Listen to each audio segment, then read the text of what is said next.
જાલોદ તાલુકાના થેરકા મુકામે થયેલા હત્યાના ગુનામાં પોલીસે એક આરોપીની ધરપકડ કરી. આ તારીખ 15/3/2026 રવિવારના રોજ બપોર 12 કલાક સુધીમાં આપેલ માહિતી અનુસાર દાહોદ જિલ્લાના જે જાલોદ તાલુકામાં પૂજારીની હત્યા સનસનીખેજ ઘટનામાં જાલોદ પોલીસે પર્દાફાશ કર્યો છે. ભજન કીર્તનમાંથી ઘરે નીકળેલા પૂજારી બીજા દિવસે થેરકા ગામે નજીક માછણ નદીના કિનારે લોહી લુહાણ હાલતમાં મળતા સમગ્ર વિસ્તારમાં ચકચાર મચ્યો હતો અને શરૂઆતમાં રહસ્યમય લાગતી આ ઘટનામાં પોલીસે ગણતરીના કલાકમાં આરોપીને ઝડપી પાડી અને સમગ્ર કાવતરું બહાર લાવ્યું હતું. જાલોદ ડુંગરી ફળિયામાં રામદેવ મંદિરના પૂજારી અને રામદેવ ભગવાનના ભક્ત તરીકે ઓળખાતા નગીનભાઈ વીરાભાઈ ભુનાતર જેઓની લાશ થેરકા ગામે નજીક પંચકૃષ્ણ મંદિરના માછણ નદીના કિનારે જાડી ઝાકરામાં લોહી લુહાણ હાલતમાં મળી આવી હતી અને આ ઘટનાથી સમગ્ર પંથકમાં ચકચાર મચી જવા પામ્યો હતો.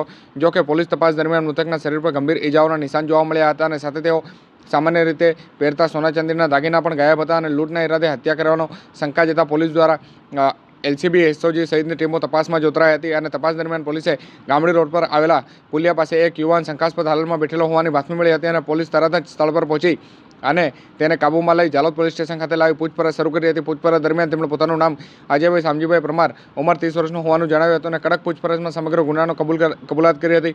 પોલીસ તપાસમાં સામે આવ્યું હતું કે અજયભાઈ 2 મહિના પહેલાં લગ્ન કર્યા હતા અને લગ્નના ખર્ચાના કારણે તેઓ પર દેવું હતું અને ઓછીના લીધેલા પૈસાની માંગણી થતાં તે તણાવમાં આવ્યા હતા. અજયભાઈ નગીનભાઈને ઓળખાતો હતો અને જાણતો હતો કે તેઓ ગળામાં સોનાની ચેન, હાથમાં સોનાની વીંટી અને ચાંદીના ભોરિયા પહેરે છે અને આ દાગીના વેચીને તેઓનું દેવું ઉતરી જશે તેવી લાલચે તેમણે હત્યાની યોજના બનાવી હતી.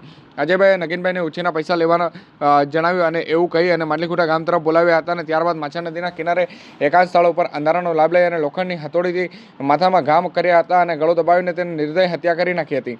ત્યારબાદ ગળાની સોનાની ચેન, હાથની સોનાની વીંટી અને ચાંદીનું ભોરિયું ત્યાંથી લઈ અને ફરાર થયા હતા. જાલોદ પોલીસે દાહોદ એલસીબી અને એસઓજીની સંયુક્ત કામગીરીથી આરોપીને ઝડપી લેવામાં આવ્યો છે અને તેના પાસેથી લૂંટાયેલ સોના ચાંદીના દાગીના પણ જપ્ત કરવામાં આવ્યા હતા.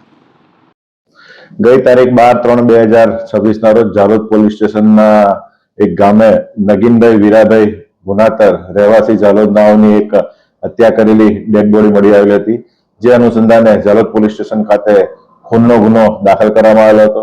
ત્યારબાદ આ ગુનાની તપાસ પોલીસ ઇન્સ્પેક્ટર શ્રી રવિ ગામિત સાહેબ નાઓ કરતા હતા.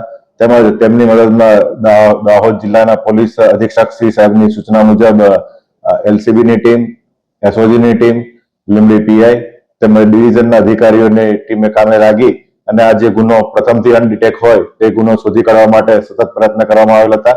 તેમજ આ ગુનાના કામે હ્યુમન ઇન્ટેલિજન્સ અને ટેકનિકલ સોર્સના માધ્યમથી આ ખૂનને અંજામ આપનાર ઈસમ અજય પરમાર, જે રહેવાસી ડુંગરી ફળિયા જાલોદનો હોય, તેને આ ગુનાના કામે અટક કરવામાં આવેલો છે અને આ ગુનાના કામે આરોપીનો મુખ્ય પૂછપરછ કરતા આરોપીનો હેતુ આ લૂંટ કરવાનો હતો.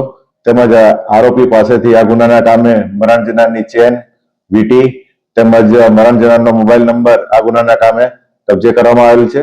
આ ગુનાના કામે હાલ જે આરોપી અજય પરમાર છે તેને અટક કરવામાં આવેલ છે અને તેને સોમવાર સુધીના પોલીસ રિમાન્ડ પર સોંપવામાં આવેલ છે.